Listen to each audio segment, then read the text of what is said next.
এক লোক ডাক্তারের কাছে গেছে, তো সেই ডাক্তার তাকে জিজ্ঞেস করলো, কি অবস্থা, আপনাকে যে ঔষধ দিয়েছিলাম ঔষধ খেয়ে আপনার অসুখ কি ভালো হয়েছে?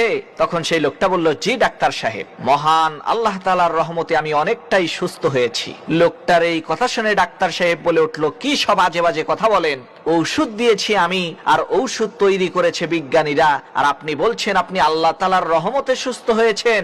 আল্লাহ বলতে এই দুনিয়াতে কিছু আছে নাকি? আল্লাহ যদি থাকতোই তাহলে এই দুনিয়ার মধ্যে এত দাঙ্গা ফাসাদ, এত খুন ধর্ষণ আর জুলুম নির্যাতন কোনো কিছুই থাকতো না, চারদিকে শুধু শান্তি আর শান্তি থাকতো।